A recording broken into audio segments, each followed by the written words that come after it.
check the mic and make sure it sound right, boys.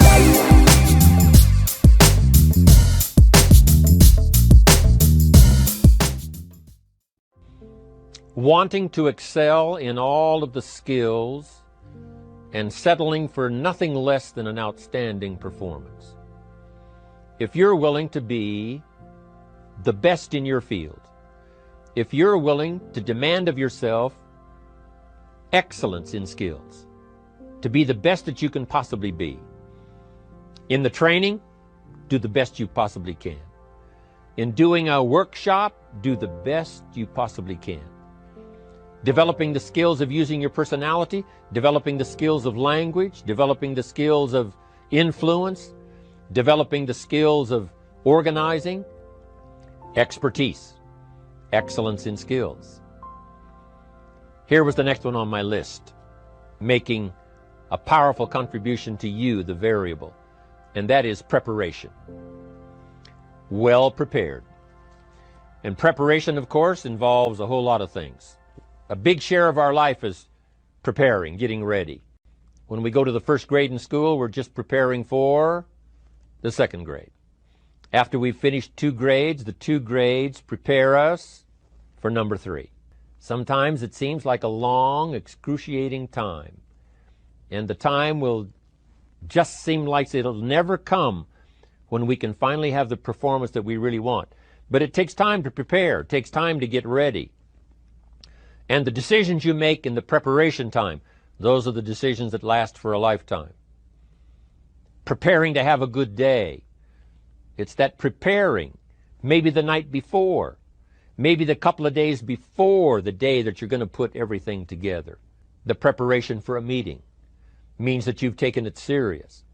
The preparation for doing a workshop means you're serious about the workshop. You want to make the best contribution. That kind of preparation is important. But here's preparation that's very vital, and that is to prepare yourself for success.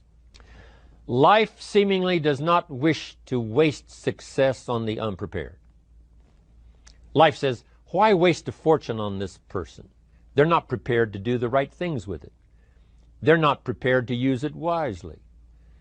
If a fortune was bestowed upon this unprepared person, it would probably be wasted. The people that could have been touched won't be touched. What could have been done won't be done because this fortune will have been wasted on the unprepared person.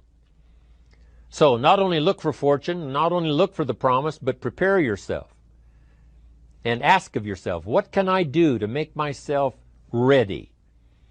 Because remember, life was designed not to give us what we want, not to give us what we need, but life was designed to give us what we deserve. Every value in life must be paid for, and those that pay are the ones that get it. It says those that give receive. And here's what I wrote about enthusiasm. Enthusiasm that's powerful is mostly enthusiasm that is enthusiasm inside, 90%, 10% outside. We all know what the enthusiasm is like when somebody lets us see their enthusiasm, which is like the 90%, and only 10% of it is inside.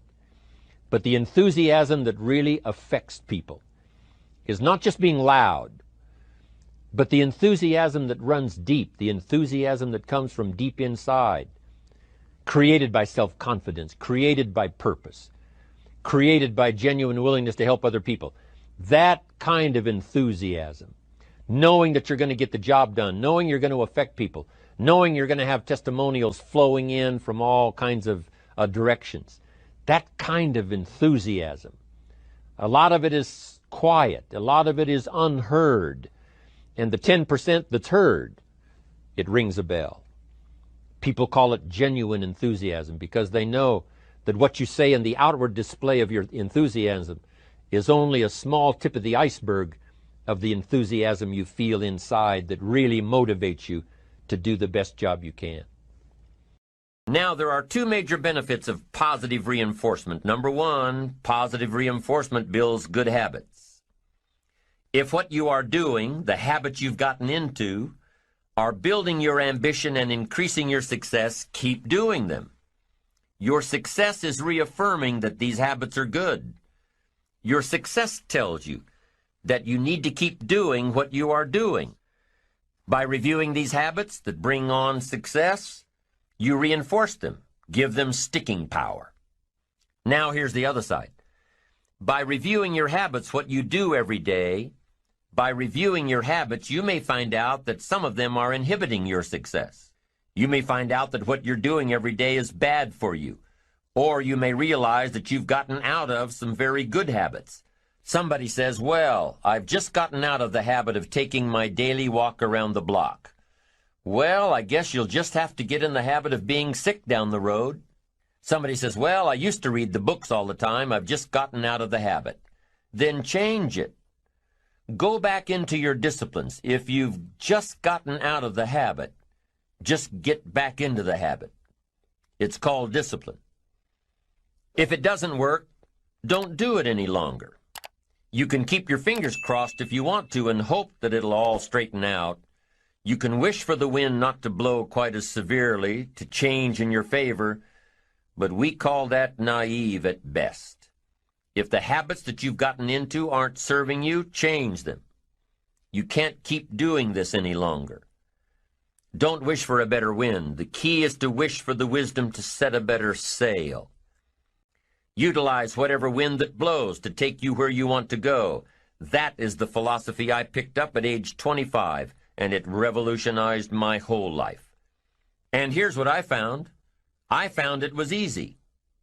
I became a millionaire when I was 31, and I found it was easy. Now here's my definition of easy. It was something I could do. I figure if it's something you can do, it's easy. But here's a little parenthesis.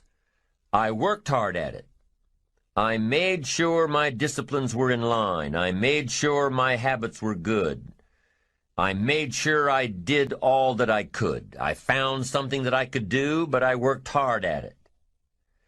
I got up early, stayed up late, and worked hard from age 25 to 31. But what I did was easy, meaning it was something I could do. Well, you say, Mr. Rohn, if it was so easy, how come during those 6 years all those other people around you didn't get rich? Here's why. It's easy not to. How else would you describe it? That's it.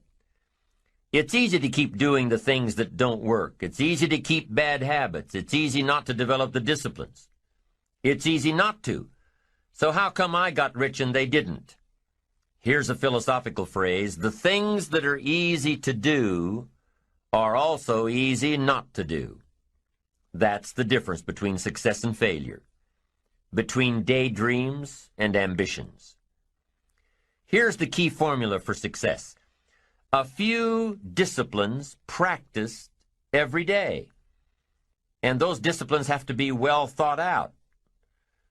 What should you spend your time doing? Don't waste your time on things that aren't going to matter.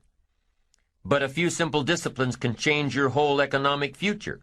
Future with your family, future with your business, future with your enterprise, your sales career, your management career. A few simple disciplines.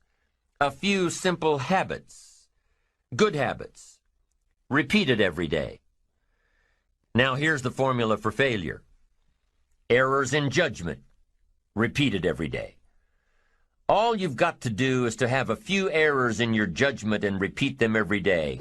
I'm telling you, they'll spin out of control in 10 years. You'll end up driving what you don't want to drive, wearing what you don't want to wear, living where you don't want to live, earning what you don't want to earn. A few errors every day, bad habits every day, it's disastrous. Now here's why it's easy to repeat an error in judgment. Because failure doesn't fall at the end of the first day. Bad habits don't show their horrible results at the end of the first day, or the first week, or the first month. It's easy to get faked out. If disaster fell on us at the end of the first week, we'd change our philosophy. But it's so subtle. Errors in judgment, bad habits.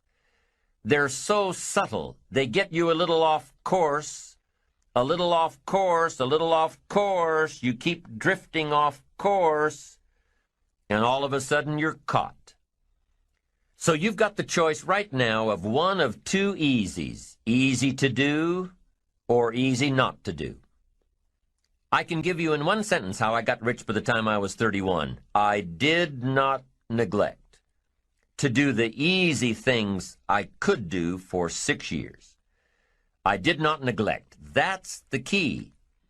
I found something easy I could do that led to fortune, and I did not neglect to do it.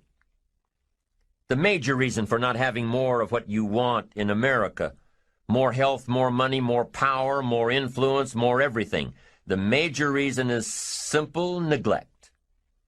Neglect. And if you don't take care of neglect, it becomes an infection, and then it becomes a disease. So if you're in the habit of not doing it, doing all it takes to get ahead, get in the habit of doing it. Doing all it takes. That's the first benefit of positive reinforcement, building good habits. Now, the second benefit of positive reinforcement is that it creates the energy to fuel additional achievement. It gives you the drive to do more, to not only keep on doing what's right, but to do more of what's right. The disciplines that will help you grow and get ahead of it all. The knowledge that what you're doing is paying off creates more energy to keep going. How easy is it to get up in the morning when you know you're not doing all that it takes? It's not very easy at all. You can just lay there awake thinking, oh, what's a few more minutes in bed? It won't matter much anyway. Wrong. It does matter. It will matter. Now, how easy is it to get up in the morning when you're pouring it on, doing the best you can, anxious to get going, make progress toward your dreams? It's a whole different story. When you're resting to renew your reserves, it's much different than resting to avoid your day. When you're psyched up and excited for your life, when you're excited for what you've planned to accomplish for the day, it's amazing. You'll wake up before the alarm clock even tries to startle you awake. Your successes fuel your ambition. Your successes give you extra energy. Your successes pave the way for more successes. It's the snowball effect. With one success, you're excited to meet another, and another, and another. And pretty soon, the disciplines that were so difficult in the beginning, the disciplines that got you going, are now part of your philosophy.